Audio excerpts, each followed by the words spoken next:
All right, motherfuckers. That right there was brand new Brainstem. And guess who the fuck I have on the phone with me right the fuck now, dude? Hey guys. What's going on, man? So, tell us, man, what the fuck is going on in the world of Brainstem? I'm not gonna lie, man. Right now, it's a little bit quiet, just like any other band out there, almost. I mean, with this whole coronavirus thing, the self-isolation and whatnot, a lot of us pretty much like both our gigs got canceled last week, so we've just kind of been pretty much staying home, man. A lot of us just trying to write stuff on the side for now. So then, whenever this thing settles down, we can, start creating new material and stuff. Oh, yeah, man. Yeah, I know, man. You know, it's almost surreal when you think about it, but, like, it's true, you know? Like, we are all going through the same fucking thing right now. No ifs, ands, or buts about it. I mean, it's worldwide. I know, man. It's crazy to think about. You know, you see this in movie and, like, sci-fi and all that stuff, and, like, never you would have think of like, being like, hey, man, like, one day I'm going to see this kind of crazy epidemic where, you know, everybody is stuck in their house where, like, you know, like you try to do your minimal interaction as little as possible with anybody, really. So it's pretty fucking crazy. So, well, as far as the music is concerned, man, fucking, you guys are fucking slamming some shit on this EP, and this is also, I noticed this is like a volume 2. It's actually like the second part. Pardon? It's like the second part of the story? Correct. Yeah, well, it's not really a second part of the story. Basically, when we first got together with Brainstem, we just started kind of writing material, and then when we decided to come up with, like, when we came up with the idea of making a double EP that would, like, pretty much make one huge piece of artwork, that's where we kind of decided, we're like, okay, well, if we're doing this, we have to have a concept behind it. Like, we can't just write, like, you know, one song's about a dude killing someone, the other song's about this fucking epidemic around the world. So then we kind of started discussing about a little bit of, like, how we wanted to write. And even there, like, we hadn't had anything in place, per se, at the beginning. But just, I guess, just over time of, like, seeing how, like, the first few songs started to branch out, we were like, well, what if we write about, you know, just the end of the world? Like, let's not talk about a serial killer that kills one person, that kills 5 person. Who gives a shit? Let's talk about, like, the entire planet fucking, you know, being done for, being, like, annihilated or whatever use or whatever by aliens or, like, all, you know, anything crazy that, like, wouldn't just happen to the one person, but where everybody would be affected by it, kind of thing, right? Hell yeah, man. That's pretty fucking crazy, dude. Yeah, it's kind of funny how, like, you know, like, our entire thing, like, symptoms of annihilation, stage 1 and stage 2, we're both talking about, like, the end of the world and, like, kind of crazy shit that could happen to this world where, like, the entire world would be affected. And as we're releasing this, well, this entire world is in fucking shambles as we're speaking, you know? Right. That was kind of a little, like, not that it's, like, laughable by any means, but, you know, it just kind of happened where it's like, oh shit, look at that. Like, you know, we've been writing for years about, like, the end of the world, and now, like, the entire world is in fucking shambles as we're speaking. Speaking about the world, man, and everything that's going on right now, what do you think the long-term effects are going to be of this? Because, I mean, I know eventually things will somewhat go back to normal, hopefully. But, I mean, I think it's personally, I think for a long time it's going to take people to get back to feeling comfortable being in large crowds and stuff again, you know what I mean? Yeah, like, obviously, like, you know, and I think it's something that, like, well, like, everybody's going to have to be careful with, where we can't just, like, drop our guard thinking, like, oh, yeah, you know what, it's cured, and then everybody starts hanging out in large group, and sure enough, like, right, it starts spreading again or something. Because I think, like, the same thing happened to China last week, if I remember, like, reading correctly or something, where they started kind of letting their guard down because, like, their rates were going a lot better, and then all of a sudden their fucking, like, rates skyrocketed, I guess. You know? Yeah. So it's sure that, like, in the long term of things, then, like, I don't know exactly how it's gonna affect, like, you know, gatherings for music and stuff. I'm sure it'll have an impact on some sort. Well, it'll probably take a while. I mean, fuck, it'll take a while for the entire world to recover from this, realistically, right? Yeah, definitely, man. Definitely. I mean, yeah, it's fucking worldwide, dude. It's a serious fucking thing, man. I know. Again, like you're saying, it just kind of it feels surreal. Where you're like, this happens in movies, man. This is not like the regular day-to-day life or like anything that I could have ever like foreseen in my future. Being like, yeah, one day I'll see this crazy pandemic. Now I'd see the end of the world by like robots or by the government bombing each other and all that stuff way before seeing this crazy pandemic. Yeah. I remember. I mean, several months ago, we were watching YouTube, and me and my wife sometimes we just go down rabbit holes on YouTube, and we watch these crazy videos that you find, and we were seeing these news reels from people overseas in China talking about this crazy virus that was going on, and I'm like, holy shit, man! Like that looks fucking real. Like that's gonna come here. That's gonna be everywhere soon. And well, it's kind of like seeing what I think it was at like Italy, like about like 2 weeks ago, where like just like they were kind of warning us. They were like, we thought it wasn't a big thing until now, and you guys are only a few weeks behind us. Like, be careful. And you look at them, and I mean, like, there's some people down there that have been stuck with dead relatives inside their house for God knows how long because they're not picking fucking dead body up and all that stuff, man. It's pretty crazy. Yeah. I remember seeing an article with Christina Scabia from Lacuna Coil. She was saying something about don't believe all the media fucking hype that's going on. Italy, it's not that bad. We're strong. We'll get through it. We'll be okay. And literally, like the next day, she was like, "This is fucking serious." I was like, holy fuck. I think for like I don't know for you, like how like it all started in you guys' corner of the world and all of that. But I mean, like even for like a lot of us, I think up here, man, like we like when we first started seeing this, we're like, this is just a minor thing. It's gonna get fixed real quick. And at first you're not worrying too much. You're like, yeah, okay, there's a few cases, but it's whatever. Like we haven't got any case that we saw in whatever North America, all that stuff. And then all of a sudden that starts popping up, and all the numbers are starting to go up the fucking roof. And you're like, oh shit, man, this is actually real. Like I can think of like a lot of people on my Facebook where at first I was like, people are overreacting. It's not a big thing. It's just a cold or whatever. And now all those people are like, fucking stay home, everybody. Like like fucking isolation. Don't get out for no reason. So like yeah, it became real really quickly. Hell yeah, man. Hell yeah. Well, as far going back to your album, the EP, I'm looking at the artwork here and I love it, dude. This album art is fucking badass, and I gotta say, it reminds me of those old video games that I used to play a long time ago called Contra on Nintendo. Do you remember that shit? What game was it, sir? Contra. Oh fuck yeah, man! I remember Contra. Yeah, with the little with the aliens and shit. Fuck. Yeah. Yeah, that shit was dope, man. Like fucking wicked video game, actually. That was my first.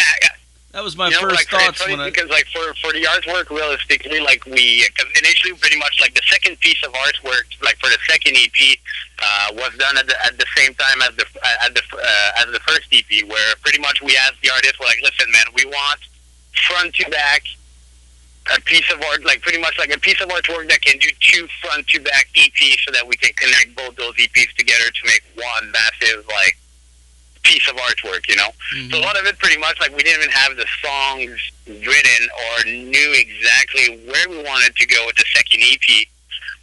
That like the entire template for it was already ready like years prior, pretty much. Oh yeah, man. Now, for people out there who are interested, where can they go to find out? Where can they go to get this EP and find out more information about you guys? I mean, realistically, the EP right now, as far as I know for sure it's on Spotify. It should be on like Google Play. It should be on Amazon Music. It should be on Bandcamp. So just about like any of the like, it might be on Deezer. I'm not 100% sure. But yeah, just about like any of the big platforms to get some music, realistically, they can go check it out there. I think it's on YouTube as well. Might be a little bit harder to find on YouTube, but yeah, the album is definitely on Spotify, which I know, like, you know, in this day and age, just about anybody has Spotify, so probably be the best way to get around to listen to it. Right on, man. I got some questions coming in from the listeners. Vicky Grandy wants to know, how long have you been playing music? Me personally, or just the band? I guess you personally. I mean, like, for the band itself, it's only been about a few years that we started getting together. I think it was 2016 when we started making the project. All of us have been, like, playing music for, like, quite a decent amount of years. I mean, myself, like, I was playing in, like, little local band when I was, like, you know, maybe, like, 15 years ago when I was, like, living in Montreal and stuff. My drummer and my bassist, so Alex and Brad, both respectively, as far as I knew, I think they were like already in the Edmonton music scene before even me and the guitarist were in Diaper. Like they got a few more years on us, and like yeah, they've been in the music scene for a lot longer than we have. But yeah, all of us have been pretty much like playing our instruments. I want to say like at, you know, minimum of 10, 15 plus years minimum. Hell yeah, man. Another question: what's one of your favorite memories at a show? Favorite memories at a show? Yeah. Good question. I gotta say, like, I'm not gonna lie, man, with Brainstem, we haven't played, like, a ton of shows. Like, maybe, like, in the last year is when we started being active playing shows, just because initially we just didn't have enough material. So we released the first EP, we weren't even having, like, enough material at the time to play shows. So we're just like, we just want to release some music, pretty much, you know, make people aware that we exist, and then continue on that. One of my favorite memory I could think of, which is not exactly at the show, but we went to this little show outside of Edmonton, just between Edmonton and Calgary, in this little town called Red Deer. And I gotta say, that was probably one of the, not the best show we've had, but just like, the people were very nice down there. It was almost like, and I'm not saying that the people are not nice in Calgary or Edmonton by any means, but when we went to play down there, man, it seems like everybody was like super chatty with all of us. Like, and you know, I don't know. Personally, myself, I find it almost awkward at times to just like be super talkative with everybody and all that stuff. But no, everybody was super nice. We even got invited to this house party. We ended up just going to drink fucking until like God knows what time in the morning at this house party, and people were super awesome. Like, everybody was like super chill, super talkative, super receptive, that like we were there just chilling with them, and overall, yeah, that just made it for a very fun night. I mean, you know, quite often when we play a show, we're like, oh, let's try to maybe party after or something, but realistically, like, the real thing about it is that like all of us have our own regular like day-to-day life, where one of us might be working the next day. You know, there's always like some kind of like scheduling that comes in place to like try to get this happen. But since we're out of town for that show, that actually just worked out really nicely, where it was like super fun, had a great fucking time, great show, had a blast with all the bands, all the people. And it just felt like almost like a very strong community. Like, it felt like, you know, everybody was just together, not as like, oh, like we're chilling with bands, or like, and not any of the bands were like big bands. Just like, it was nice to just be chilling with a bunch of people that were super chill as well, you know? Right on, man. Another question, what's one band that you'd love to tour with one day? Can you repeat that, sorry? What's one band that you would love to tour with one day, if you could tour with anybody? Oh, dang, man. That's like the $1,000 question of everybody being like, "What's your favorite band?" And you're like, "Man, like I don't know. I listen to so many bands. So there's so many out there. Like it's almost like, you know, I feel like if I mention one and I forget one, then I'd be like fucking hating myself. I'd be like, "Ah, fuck, no, actually, this band would have probably been the one band I wanted to tour with." So I gotta say, like, you know, there's a lot of bands out there. I mean, like any of the big bands, realistically, but and like, you know, there's definitely a few in Canada that I would probably enjoy like touring with, like, you know, when like stuff like, let's say, Cryptopsy, or fucking, I don't know, man, Beyond Creation, Archfire, but those are obviously like pretty big fucking names. So, and we're just like little local dudes in like the Edmonton area. So I think we're far from any of that stuff. But I mean, personally, like I would probably shit my pants if like I knew that I could play with one of these bands, kind of thing. So. Hell yeah, man. Hey, you never know, dude. It might happen.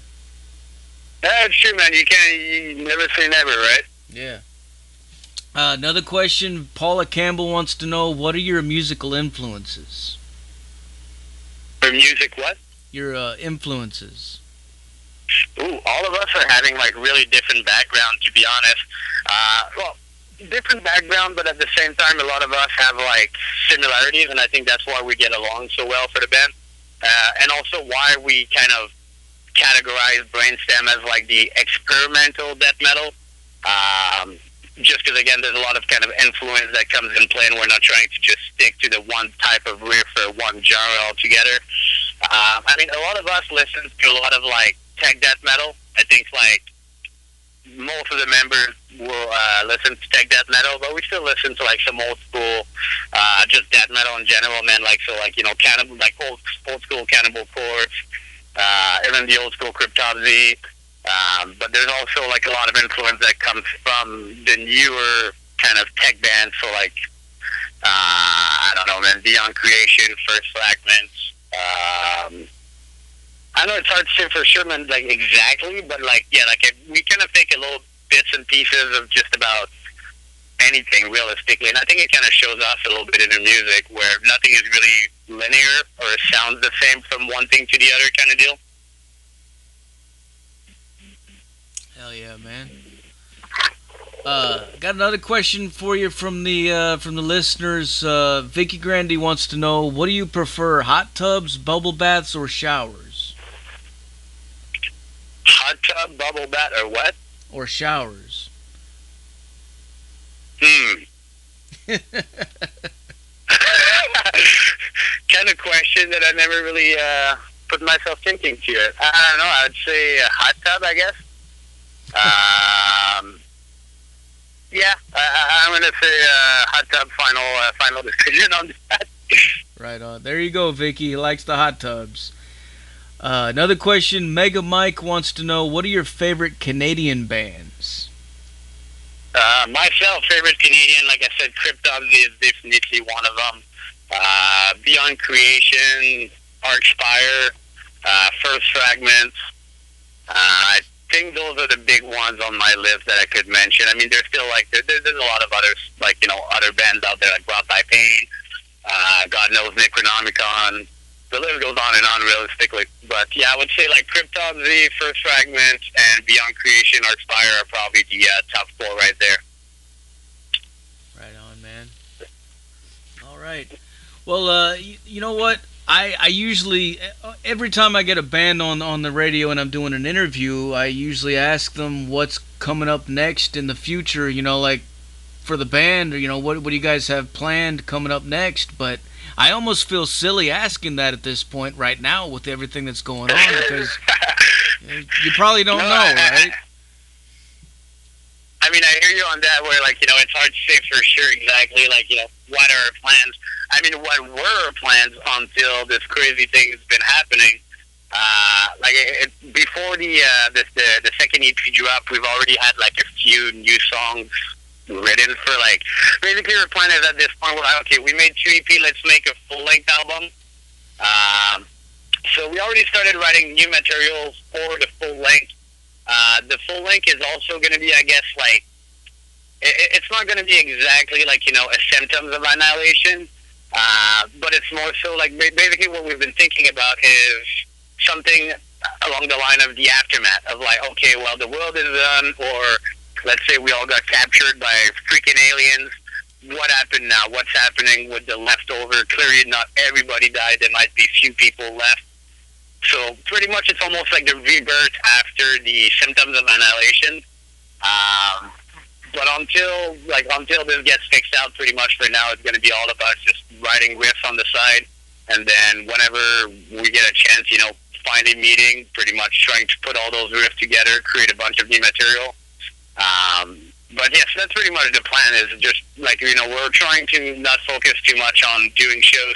Not so much that we don't want to do shows. It's more so that when you get ready for a show, it seems like you spend weeks prepping your material, thinking of the set list, all that kind of stuff, and then eventually you just wasted a bunch of, like, not wasted, but you just spend a bunch of time prepping your set and all that stuff rather than just writing new material and writing new music.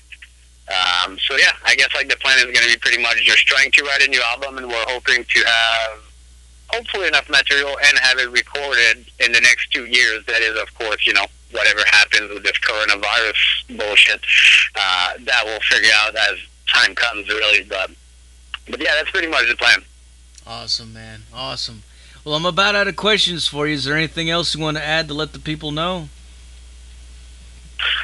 No, man, nothing that I can really think of. I mean, like, to everybody out there that's, like, being bored during the coronavirus, being, like, stuck at home and whatnot, I guess, like, if you have some time to kill, just go listen to your stuff on Spotify or whichever other platform you desire.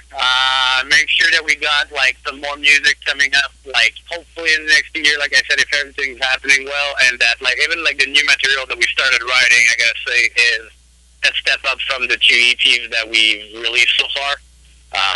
So we're very excited to continue writing some new material and eventually release it for you guys. But for now, just go check the EPs on Spotify, Bandcamp, YouTube, you name it. It's out there.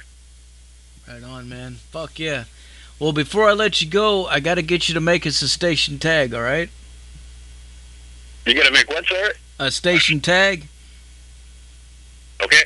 Whenever you're ready, say something like, "This is Brainstem, and you're listening to Metal Devastation Radio."